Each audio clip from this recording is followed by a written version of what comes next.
This meeting is called to order in accordance with the Open Public Meetings Law. In accordance with Chapter 231 of the Public Laws of 1975, adequate notice of this meeting has been provided. This meeting of August 18th, 2025, was published in the Courier News and Star Ledger and placed on the borough's website and bulletin board at Borough Hall. A copy of this notice is available to the public, and a copy of the statement shall be included in the minutes of this meeting. Mayor Brian Gallagher is excused this evening. Council members: Teresa Bonner, Here. Andrew Conti, Here. Glenn Denny, Here. Randy Pitts is excused this evening, Gina Stravic, Here. and Roger Vroom. Here. Please stand for the salute to the flag. I pledge allegiance to the flag of the United States of America and to the republic for which it stands, one nation, under God, indivisible, with liberty and justice for all.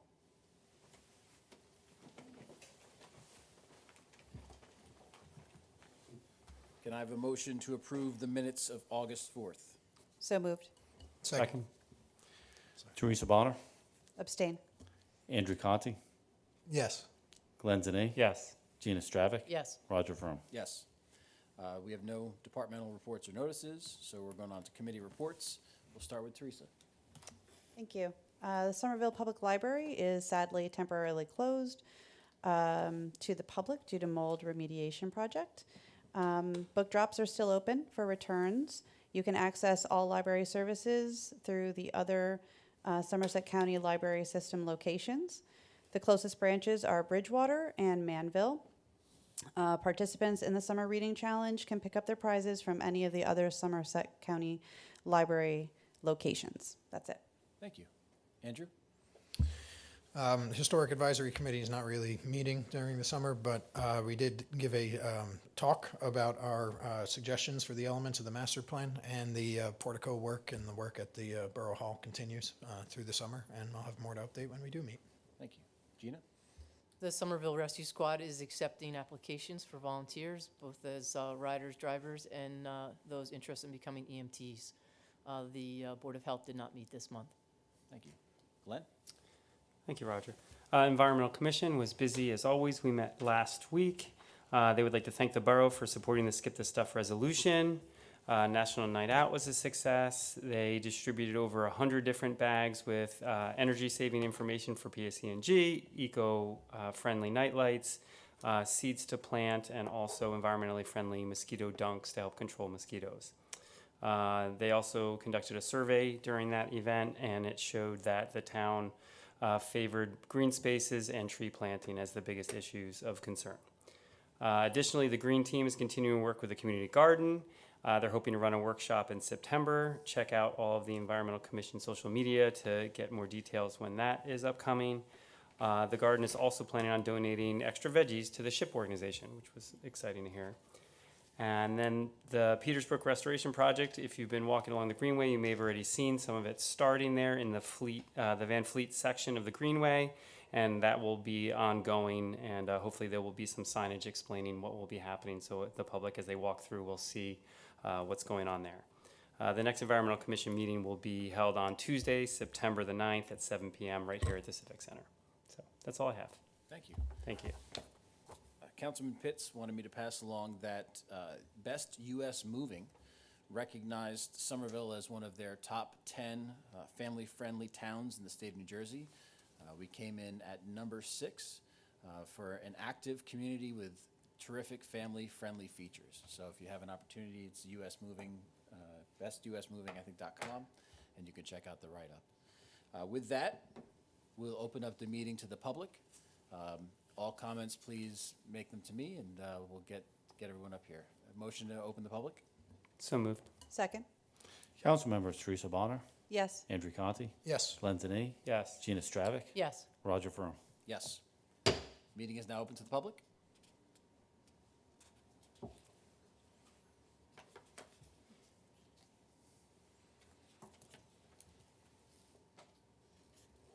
Hi.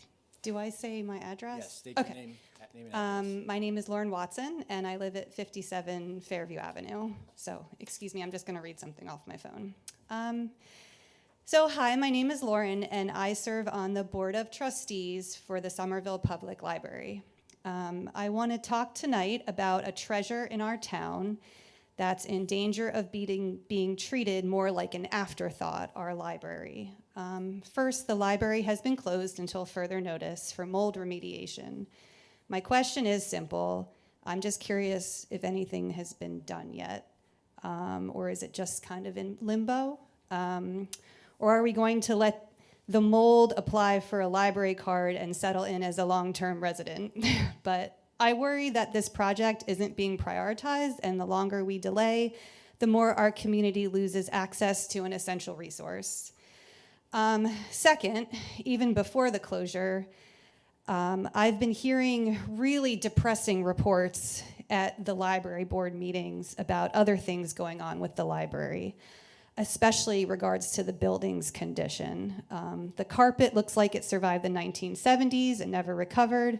The entrance ramp is degrading. Ceiling tiles are crumbling and in poor shape. And even basic cleaning has not been consistent. To give one low point, human feces was left near the entrance of the library, and even though it was reported promptly, it took over 24 hours for it to be removed. And all the entering patrons saw that for a whole day. Let me be blunt, that's embarrassing. And it seems like the town hall side of the building is in noticeably better condition. It gives the impression that the library is the neglected sibling in the family, and it's hard not to wonder what that says to residents about our town's priorities. Third, I want to recognize our branch manager. She has done an outstanding job engaging the community and modernizing what the library has to offer. She's running innovative programs, welcoming people of all ages, and making the most out of what she has. But unfortunately, what she has is a crumbling building, limited space, and areas that aren't even accessible to residents with disabilities. She's basically trying to host a Broadway show in a basement with a leaky ceiling. So tonight, I understand that a library doesn't generate profit the way some projects might, but libraries don't exist to make money. They exist to make communities stronger, smarter, and more connected. The library is where children learn to read, job seekers find opportunities, seniors find companionship, and residents of all backgrounds feel welcome. And that's a return on an investment that can't be measured in dollars. So tonight, I urge you, let's treat our library like the essential community space it is. We need answers on the mold remediation. We need attention to basic maintenance and cleanliness. And we need a long-term vision for either a serious renovation or a new location worthy of Somerville. Because here's the truth. The library directly reflects on you, the council. When residents walk into a building with crumbling ceiling tiles, outdated carpet, and accessibility issues, they don't just think the library is falling apart, they think the town doesn't care enough to fix it. And when children or seniors lose their safe, welcoming space because of mold or neglect, that's not just a building problem, it's a leadership problem. Somerville deserves better, our residents deserve better, and quite frankly, our library staff deserves better. I hope you'll decide tonight to make this a priority, because if the library continues to crumble, the responsibility will rest squarely on the shoulders of those who had the power to do something about it. Thank you. Thank you. Any other comments from the public? Hello, Michael Blair, 154 West Cliff. I guess I said I wanted to start this out differently when I sent that email. You guys are doing a great job. I mean, look, come on, give me a smile. But, you know, except for on this matter, I reached out initially in 2023 about the mess down in Petersburg Park. I walk that almost every day, and the garbage situation is awful. I think it was after, maybe it was after Ida. The little fences they had around with the vinyl fences that were around them, they washed away and whatever. So now we have all these dumpsters that are always kind of left askew, but there's garbage over. So this morning, knowing I'm coming down tonight, I just happened to turn off of Mountain, and I counted the amount of garbage, 20 pieces of garbage, just immediately right there. I stopped counting. It's ridiculous. Edgemont Properties is doing pretty well for themselves. There should be no reason they can't cover that up. And, I speak from experience. I've been a landlord for 15 years. Tenants need to be managed, period. And there's no reason for that garbage. And there's no reason they can't spend a few extra dollars to just cover that up, replace the fencing that was around those, and possibly put some some fencing also to prevent parking on the grass. That's it. All right. Thank you for your time. Thank you. Any other public comments? Seeing no more, I'll close public. Motion to close public session? Motion. Sorry,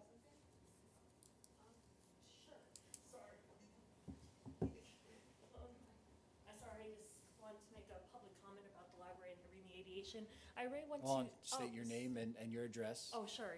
My name is Marby Reza Cruz. I'm from 7 Spear Street. Thank you. Okay. So I've been in this town for over 20 years, almost all of my life. And when I heard about what happened with the building and the mold that has been there, and I went to another library council meeting too, and for some reason, it seems like it's always being passed around from borough to library council to this, and I don't really get a straight answer about, why isn't our library being repaired that it needs to? And now finally it came to the point of where now it's shut down. And this was one of my biggest fears, considering the fact that there's a big diversity when it comes to Somerville, especially for the people in need of a library. And this is what I came to the library council as well too, with my concerns about. And now we're finally at a point of, now it's just shut down. And I don't know if this is going to turn out to be like Bound Brook, where now they don't even have a library. And I just wanted to kind of step up to kind of say, where do we go from here in terms of when we need a library, especially because we are the county seat and we need these services, and now people who do need them in Somerville, especially because we have a wide range of people who are very lucky and privileged to, be of a better economic standing, and then we also have the other end that people will also just kind of, well, does Somerville really need it? And those are the people that require it most. So, thank you. Thank you. Any other public comment? Motion to close public? So moved. Second. Council members, Teresa Bonner, Hold on a Yes. second. Hold on. Is that another?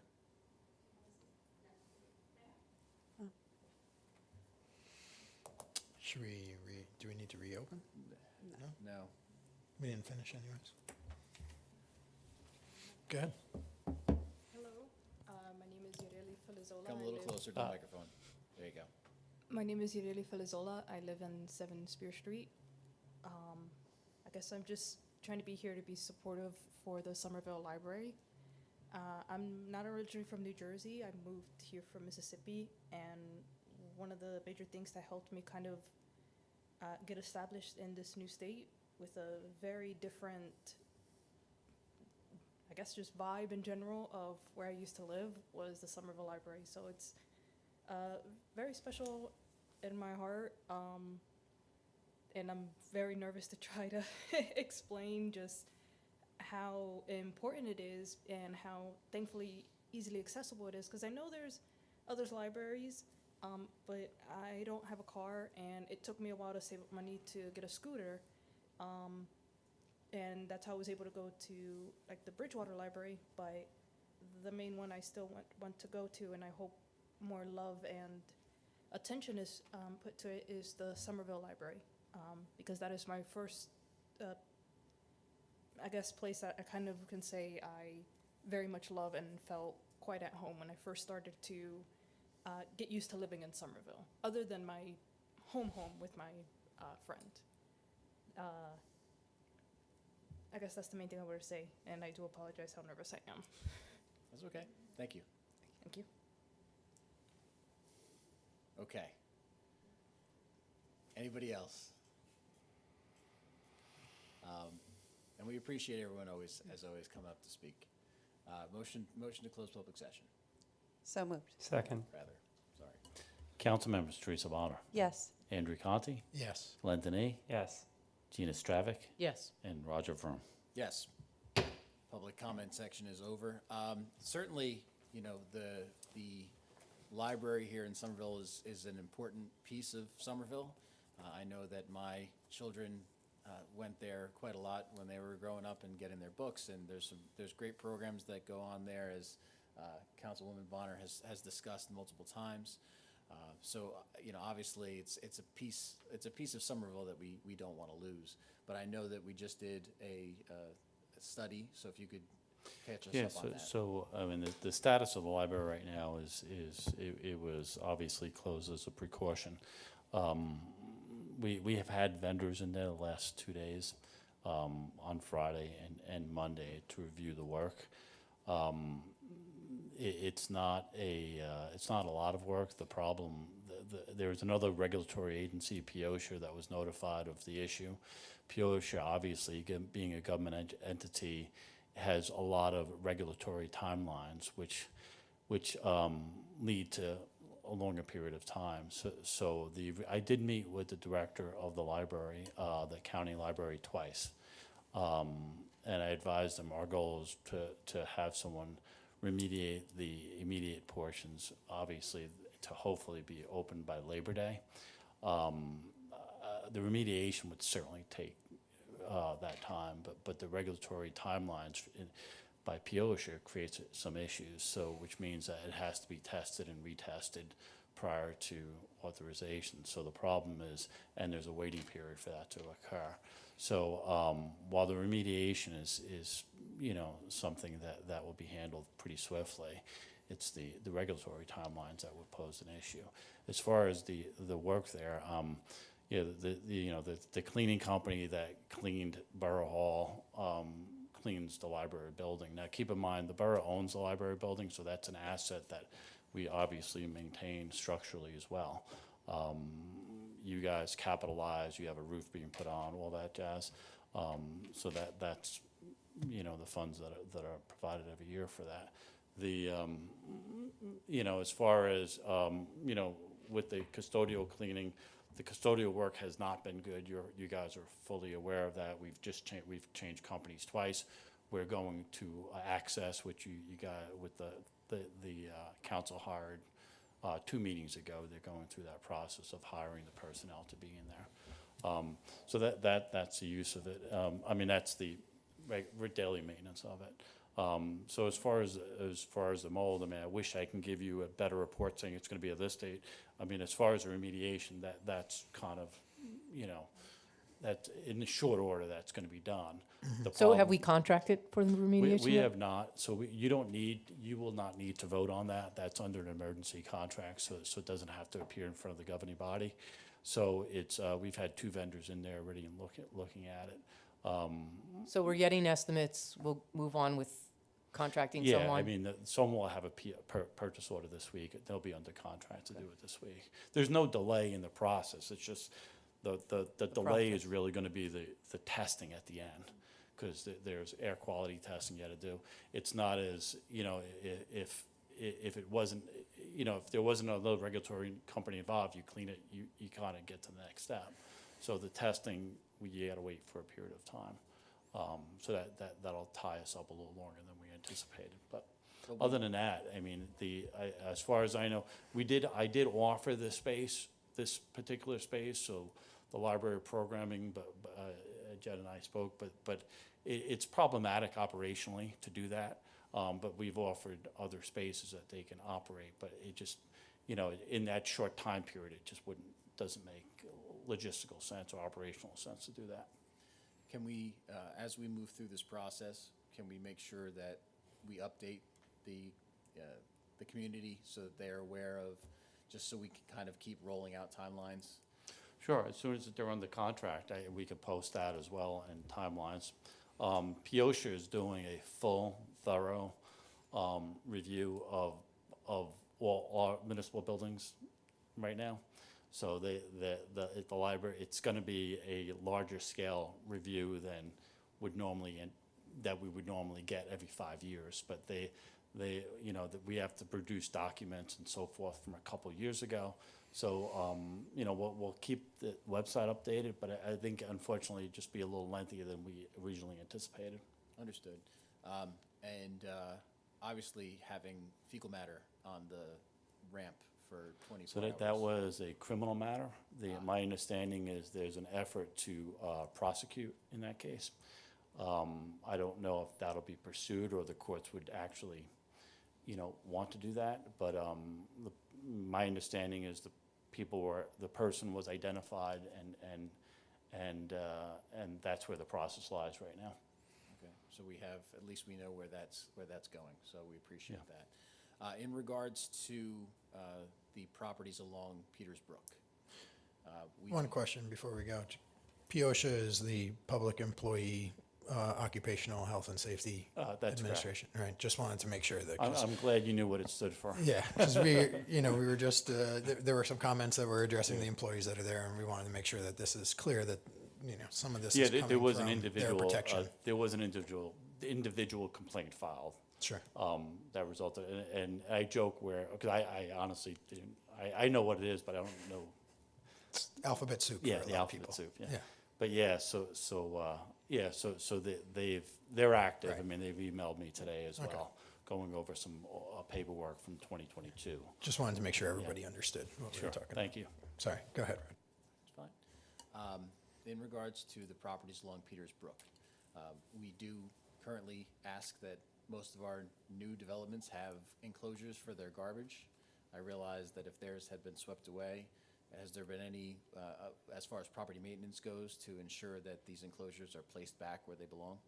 I'm not particularly familiar in this particular case. I'll have to look into it, Council President. If we can just take a look, because again, I know that's one of the things on the planning board we discuss quite often, is making sure that there's enclosures around, so that it is not an eyesore to the public. And just maybe if we can follow up with property maintenance to see, because obviously we don't want our Peters Brook polluted, and I know that there's a few folks that go around town and collect them quite often, and we see posts on Facebook with the Raritan, but also Peters Brook and the things that are pulled out of there. And maybe we can work with the Environmental Commission to, promote, keeping the brook clean and what that means for, our residents as well. I mean, I know that my children have grown quite fond of fishing Peters Brook recently. So, we encourage them to do that, catch and release, but they enjoy themselves. So those are the activities we want to promote on Peters Brook, not tires and baby carriages and things along those lines being thrown in. So Sure. maybe we can, Glenn, maybe we can work with the Environmental Commission and get something out there on the social media and things along those lines, keeping the brook clean. Sounds great. All right? I think I addressed everyone's concerns. So we're going to post a timeline, and we'll confirm with the properties along the brook to ensure that things are kept clean. All right. We have one ordinance for introduction this evening. It is ordinance 2770. It is amending Chapter 102, Article 6, entitled Permits and Enforcement, Section 28, entitled Building Permits, Certificates of Occupancy, Zoning Permits, and Sign Permits, specifically Section B, entitled Zoning Permits, Subsection A and Subsection B, to Subsection 2, addressing conversions of a two-family or duplex, multifamily, or professional office in the R1, R2, POR districts to a single family, and conversion of group homes to a single family or a two-family dwelling. Now, normally with these circumstances, we don't ask for public comment on these, but the mayor has set a precedent this year, so we want to make sure we continue that. So does anyone have any question, or any comments rather, for the introduction of this ordinance? Open it up to the public. All right, seeing none, do I have a motion for introduction? So moved. Second. Council members: Teresa Bonner, Yes. Andrew Conti, Yes. Glenn Denny, Yes. Gina Stravic, Yes. and Roger Vroom. Yes. Next on the agenda is the ordinance for public hearing and adoption. This is ordinance 2769. It is a bond ordinance providing an appropriation of $2.5 million for various improvements and purposes for and by the Borough of Somerville in the County of Somerset, New Jersey, and authorizing the issuance of $2,375,000 in bonds or notes of the borough financing part of the appropriation. Do I have a motion to open the meeting to the public, or open the public hearing? So moved. Second. Council members: Teresa Bonner, Yes. Andrew Conti, Yes. Glenn Denny, Yes. Gina Stravic, Yes. and Roger Vroom. Yes. Open for public comment? Hearing none, motion to close? So moved. Second. Council members: Teresa Bonner, Yes. Andrew Conti, Yes. Glenn Denny, Yes. Gina Stravic, Yes. Roger Vroom. Yes. Closed. Motion for approval. I move to approve. Second.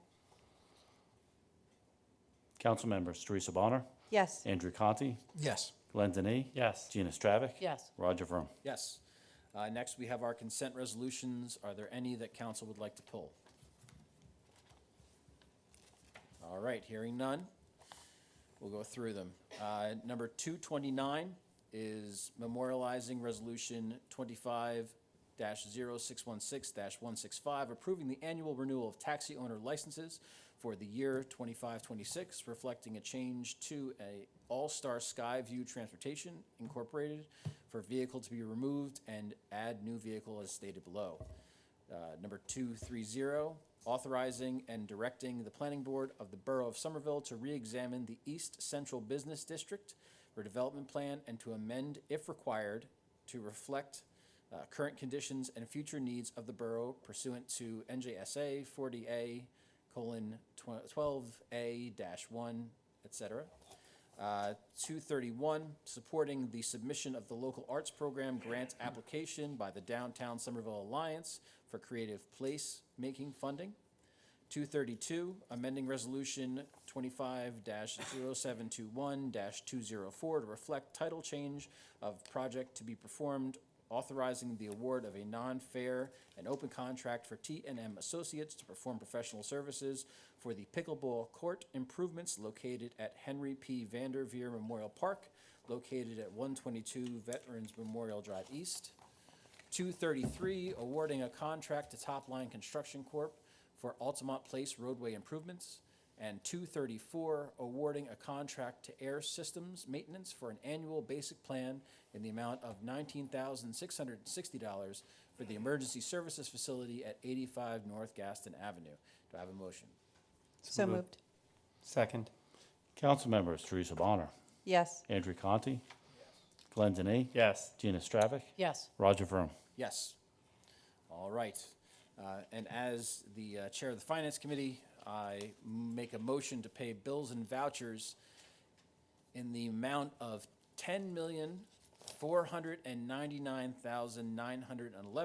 $10,499,911.46.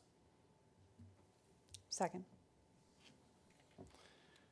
Council members: Teresa Bonner, Yes. Andrew Conti, Glenn Denny, Yes. Gina Stravic, Yes. Roger Vroom. Yes, and for those of you wondering why the number is so large, and I think it probably is one of the larger ones that I've had to throw out here.